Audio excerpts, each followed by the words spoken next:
Family. Good morning!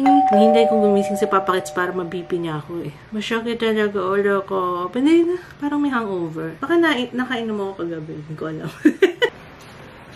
Uh-oh.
Uy, late ka na, boy! Anong oras na, oh?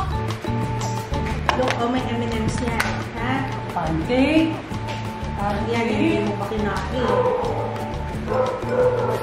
Sir, baon. Kain natin yung shirt mo. Kailangan kasi napag-loob yan.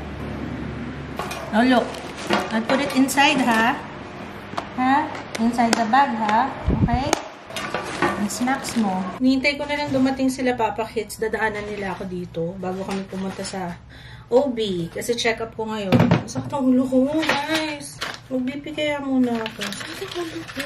Wala pag-gising. Parang ko sisipunin. Yun ang feeling. Hindi naman ako nahihilo. Pero check ko muna yung BP ko. Hindi na-check ni Papa yung BP ko kanina. Kasi late na siya nagising eh. So, check din naman ako doon.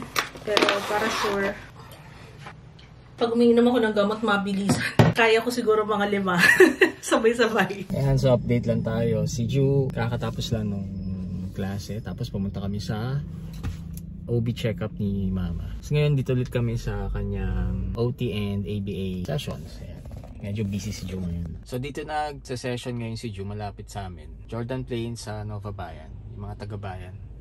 Mga taga-Nova, alam nila to. Okay, alam na. Dahil muna tayo dito, bili ng mamamat-mat ni Mama. Ayun! Dito, bunch cream.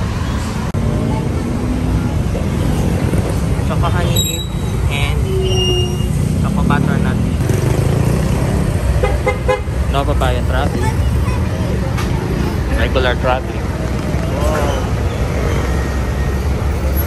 Okay, so we're home. Oh my gosh, maliban sa masakit yung ulo ko, may bad news na naman. Hindi sa check-up ko guys ha. Everything is okay sa aking check-up. Kay Ju. Day 1, day 2, very good siya. Behaved, nakaupo lang. Ngayong araw na to, day 3, ang kwento ni Papa Kits hindi na umiyak yung bata, nagsumbong lang sa teacher.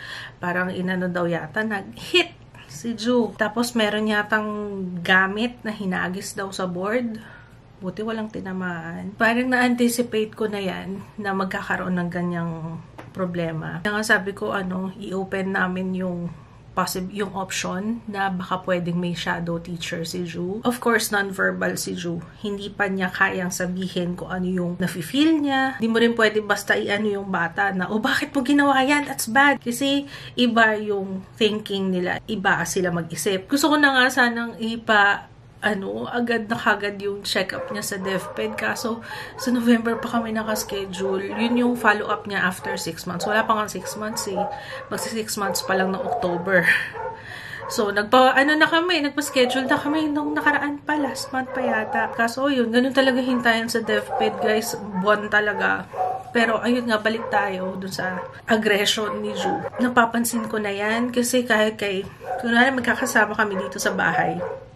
Pag dumadaan si Regine or si Ate Jane, si Ju, parang meron siyang, doon namin unang napansin yun yung parang ihahampasin, hindi naman hampas na sobrang lakas syempre bata Parang magtatapik siyang ganyan kay Regine, kay Ate Jane, lalo na pag nandito kami, pagkasama kami. Hindi ko alam kung anong ibig niyang sabihin, pero I'm trying my best na intindihin kung ano yung, bakit ganun yung naging reaction niya. Ako inisip ko siguro dahil may time na iniiwan namin sa kanila, si Ju, baka alam niyo yung parang iniisip yata niya na, huwag niyo akong kukunin, nandito na naman kayo, nandito yung mama papa ko. Parang ganun ang nasa isip ko. Tapos may one time, hindi ko na vinlog yun kasi nung time na yun parang okay yung buong araw, okay yung vlog, ayokong pasok ng negative. Hindi kami perfectong pamilya. May mga bagay kayong hindi nakikita sa vlog. And syempre, siguro sa akin na lang din, mas gusto kong mag-share ng masasayang memories. Pero, siguro part na rin to ng itong vlogs namin, hindi naman talaga siya, hindi siya content-based. Talaga nagsimula ako dito, daily vlogs no? Kakamot may kung anong nangyari sa araw namin. So, pero ito kasi parang, siguro naghahanap ako ng karamay. And naghahanap din ako ng suggestion siguro. I'm willing to learn sa mga dumaan sa ganitong situation. Ito nga guys, so ayan, ang aking nire-research ngayon. Ano bang gagawin? Intervention. Kasi ngayon, ang katuwang ko lang is yung ABA, yung OT, katuwang namin. Lagi ko sinasabing ako lang. Kami ni Papa Kids. Ngayon, nasa OT si Ju. Sabi ko, i-mention mo sa OT yung sa aggression ni Ju. So, ayun, upon my research, isang video pa lang yung pinapanood ko. Pero, based dito, parang very common ng aggression sa autism, which is understandable kasi hindi nila ma-express yung sarili nila. Kumbaga, hindi kasi natin maintindihan, tayong mga neurotypicals, hindi natin maintindihan ano yung nasa isip nila, hindi rin nila ma-express ng maayos. Basta sa akin bilang nanay, gusto ko lang naman mabigay yung best sa anak ko, pero ayokong kontrolin. Syempre, hindi ko makakontrol yun sa kanya yun may SD siya, wala akong kakayahan na kontrolin siya, kundi kailangan ko lang talagang intindihin ano ang gusto niyang mangyari. Syempre ako yung nanay, alam ko yung mga stimuli na nakakapag-provoke sa kanya na maging aggressive. Ayun nga, balik tayo doon sa kwento ko kanina na putol. May one time na kumain kami sa restaurant, sobrang stress si June, nakikita ko sa mukha niya, kapag naggaganon na yan, yung pinipigilan niya na yung magngit-ngit, ganon. Tapos yung gumagano na siya, tsaka nagsastomp na ng feet. Hindi siya umiiyak. Alam kong, kailangan ko na siyang iiwas kung ano man yung stimuli or kung ano man yung nagpo-provoke sa kanya ng ganong behavior. Alam ko, kailangan ko na siyang iiwas. So, pumasok kami kagad sa isang restaurant kasi alam ko naiingayan siya at maraming tao. And baka gutom na siya. So, pinasok namin siya sa restaurant. So, nakaupo na kami. Siyempre, tingin kami sa menu. O-order na. May bigla siyang tumayo. Tapos, punta siya sa kabilang table. May 3 tao nakaupo doon, 2 babae, 1 lalaki. Mga middle age naman na. Bigla niyang hinampas, ginanon niya. 2, ang bilis niya, ang bilis talaga ng kamay. Tapos, alam mo yung, naiiyak ako. Sorry ako ng sorry. So, pasensya na po. Sorry po. Parang gusto ko explain na autistic po kasi yung anak ko, pasensya na. Alam mo yung parang hindi ko paano ko ba sabihin? Sobrang hiyang-hiya ako talaga. Pero, mabait naman sila. Parang, okay lang. Kasi parang nag-uusap sila, nagbi-meeting sila, something. Pero, hindi ko hindi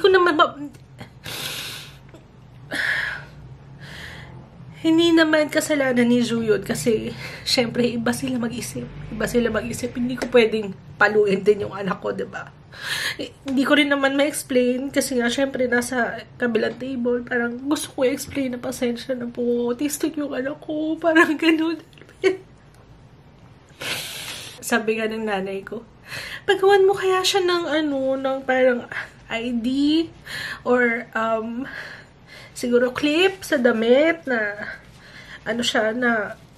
autistic siya para aray ko po tayo, lashes ko napasok. Extension ka pa. Pumasok yung lashes sa mata ko, masakit. Pagawan ko daw ng parang ID or clip dito or pen na nagsasabing siya. Siguro nga, dapat may ganun Kasi, hindi mo may iwasan na parang i-judge ka kagad ng tao na bakit ganyan yung anak mo. Tapos, sa akin okay lang eh. Kaso yung sa bata, na hindi naman niya alam yun. Hindi rin niya ginustong magkaroon ng autism. Hindi kasama sa plano ko to, na umiyak. Pero siguro kasi danay ako eh. Alam mo yun, parang gusto mong ipagtanggol or explain mo bakit ganyan yung anak mo. So, yun nga. So, anyway, siguro kakausapin na lang namin yung teacher niya. O baka pwedeng magpasok kami. Pwede naman kami kasi mag-hire ng shadow teacher na magbabantay kay Ju habang nasa klase. Kumbaga parang yung i-anticipate na kapag meron ng kakaibang behavior. Kumbaga, kasi ako, napapansin ko kay Ju yan eh. Pag okay siya, makikita mo okay siya. Pero pag merong, pag magsa-start na yung aggression, may mga cues naman yan. Hindi yun basta-basta biglang eh.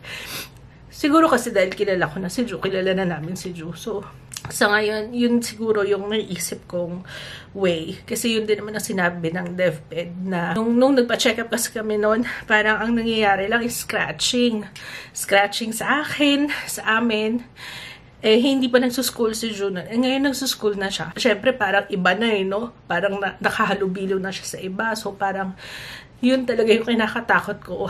Sinasabi ko rin kay Papa yan. Sabi ko pa, tingnan mo lagi si Ju. Huwag mong tatanggalin yung mata mo sa kanya kasi, dahil nga may ganun nga siyang tendency. And ayoko naman na dumating sa point na hindi na siya tanggapin sa school. Kasi, syempre, gusto ko maging katulad siya ng ibang bata na matuto. Clear sa ngayon, yun muna yung gagawin namin.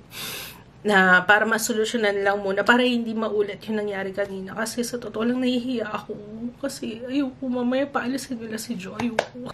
Ganyan talaga nanay, Parang kung pwedeng ikaw na lang talaga magmakaawa dun sa, sa teacher na please, second chance po. Nag-dry run pa lang kami doon nung trial ni Ju, ganyan. Alam naman na nila na si Ju may ASD. Buti nga ngayon kahit pa paano mas open na yun mga tao. Mas, kumbaga may idea na sila. Pero sana mas mas ma-broaden pa ang isip ng mga tao na wag kagad i-judge yung bata, diba, na ba't ganyan yung batang yan. A little more understanding lang. Pasensya na kayo na lang ako, siguro na ayun nga kasi masakit din yung ulo ko ngayon. Tapos yung kwento ni Papa kanina. Sabi ko, okay naman siya nitong past 2 days. Ang saya-saya ko nga. Kasi sabi ko parang, sana okay na si Ju. Wala na siyang maging problema. Kanina, yun nga, kung kailan daw nakaupo na yung mga classmates, siya naman yung nag-iikot-ikot daw na hindi ayaw umupo. Ayun, sinabihan na rin si Kit. Sabi, wag daw munang magbibigyan ng sugar sa morning. Actually, ang sinubo ko nga lang sa kanya kanina, isang perasong pancake. Till now, nangangapa pa rin ako pagdating sa ganyan. So, pero I'm willing to learn kung ano yung mga dapat matutunan. Pero, again, it's case-to-case basis. Hindi, porket ito gumana sa isa, ito gagana sa isa. So, talagang case, depende rin kasi sa behavior ng bata. So, ayun lang. Sorry guys. So, kung meron kayong gusto i-share tungkol sa ganitong dilemma namin, kung napagdaanan nyo na, anong nakatulong sa inyo, it would be a great help sa akin. Hindi lang sa akin. Sa mga kabasa ng comments nyo kung may pareho ng kinalalagyan ko ngayon, ng situation ko ngayon. Kahit yung mga may autism na adult na ngayon, may mga nababasa ko nagko-comment ng ganun guys sa vlogs. Kaya natutuwa ako kasi nagsishare sila. Alam niyo, ang dami ko natututunan. Kasi ganun pala yung nafe-feel mo before. Parang nagsishare kasi siya kasi ganito po yung nararamdaman ko nung dati. Hindi ko ma-express. Pero ngayong matanda na ako, ganyan, di ba? Parang nakakaano na. Ganun pala. At least naiintindihan ko na. Gusto ko talaga ng karamay. Karamay. And gusto ko rin matuto sa mga experiences nyo, ganyan. By the way guys, dagdag ko lang ha. Diba bumili ako ng PEX, yung Picture Exchange Communication System. Right now, inunti-unti namin ni Ju, kaso parang feeling niya puzzle yun. Hindi pa niya mag-grasp yung bakit para saan siya. Konting push pa and konting explanation pa kay Ju. Mag-grasp din yan. Grocery Pure Gold. Taban na kami Pure Gold. Sa labas ka na naman, Ju. Ayan, so dito kami sa FD Pure Gold. Ano snacks mo? Cookies? Snacks ninyo dapat Cookies. healthy daw. Healthy cookies. You want cookie? Ito. Wala masyadong sugar.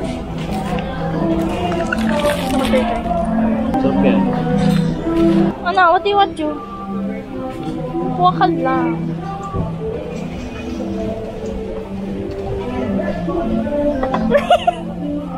Kinuha niya.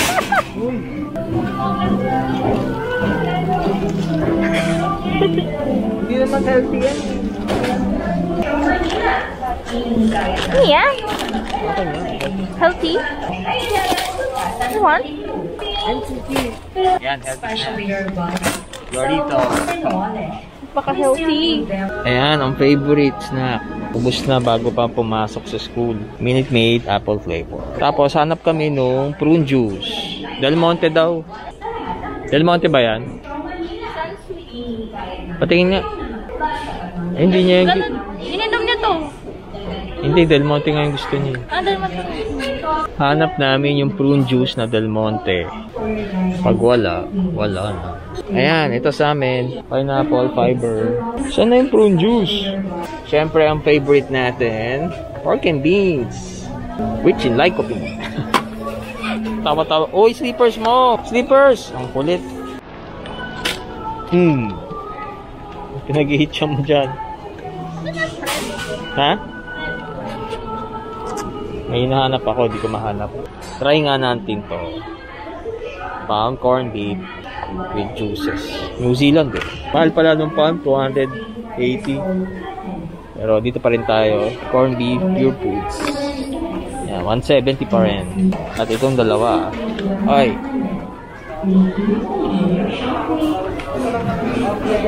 Ay, tama na. What's that? Fried chicken. Bili tayong fried chicken.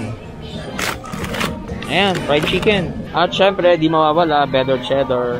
Hey, babe, to ngayon na. Kami-kami lang. Wala si mama. Mabait. Eto, prune juice ba to? Ayan, pinapabili ni mama.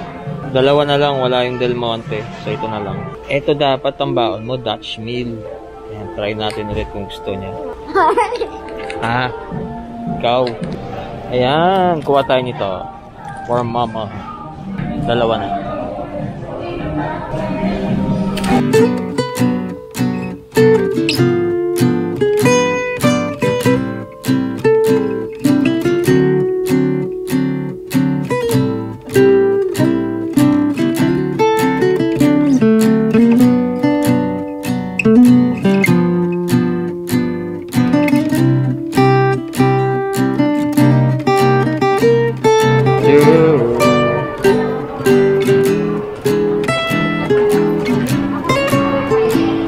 Siyempre, hindi mawawala. Snacks.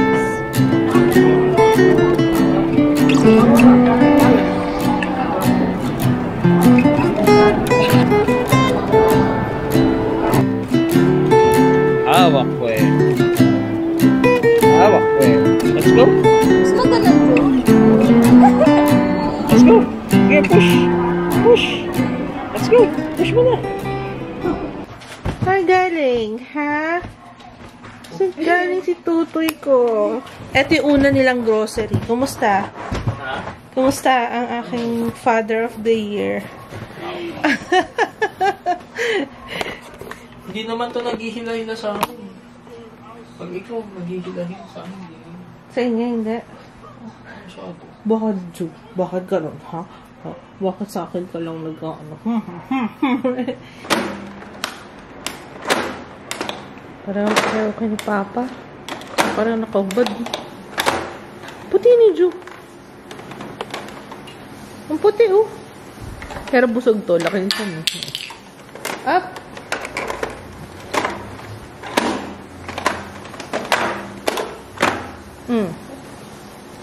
Pati medyas, dalawa na yung dinala ko. Inginit na ako. Tapos parang, ang lamig-lamig nung paa ko.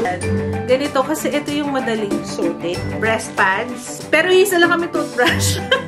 Pero this time, yung ihigit ko nung nakaraan, hala siya. Nilagyan ko na rin siya ng libel para hindi mahirap halungkatin.